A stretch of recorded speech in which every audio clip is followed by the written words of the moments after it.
Hello everyone, welcome to another installment of Pern's Book Club. I know it has been eons since I've actually done a book review, but I have a confession to make. I have found or discovered Sims 4, so I have been kind of addicted to that as of late, so I haven't been doing the reading that I probably should. I will get back on that, I promise. But I do have a book review to do that I finally want to get through. I did do the first two books on this three-book condensed book in the Goodreads reviews. So if you want to see the first two book, like more in depth of the first two books that I'm going to do here, the Goodreads, my Goodreads account, I'll try to link into the description. No guarantees, but I'm going to try to link. So the review that I have to do today is The Dragonriders of Pern by Anne McCaffrey, and it includes 3 different books. There was Dragon Flight, Dragon Quest, I think, yeah, and The White Dragon.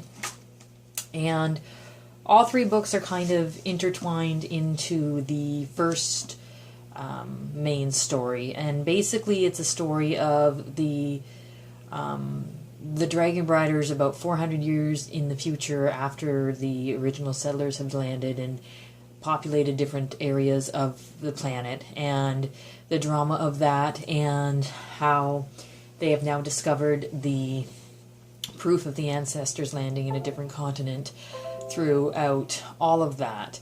And as per Anne, it was well written. You got to believe in the stories and what was happening.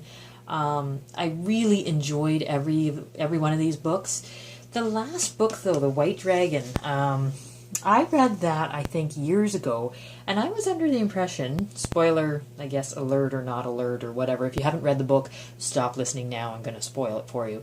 But I thought I read, when I read it a while ago, that the White Dragon died, and he didn't in this story. So I don't know if maybe I misinterpreted that, because there was also a queen fight where 2 dragons died in the middle book. So maybe, because it was so long ago that I wrote it or read it, it was actually March 1st, 2008 is when I last read it.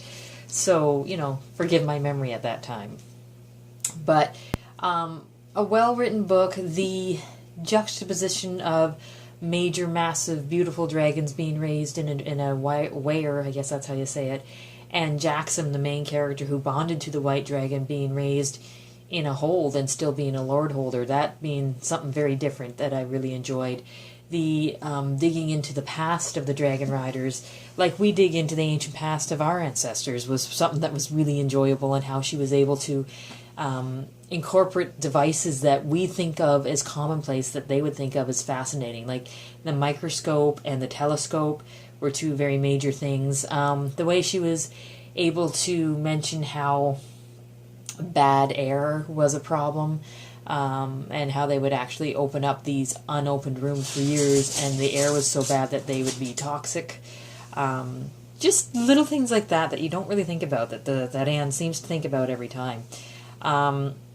After reading this book, I think I might actually try ordering a book from Anne's that is not a Dragonrider book, and see if the gift transfers into a non-Dragonrider type book. So I've got to figure out which one would be best for that.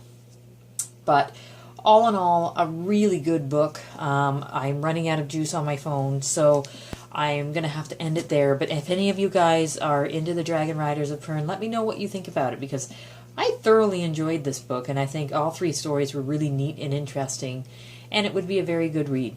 So thank you very much, guys. You all have a great day.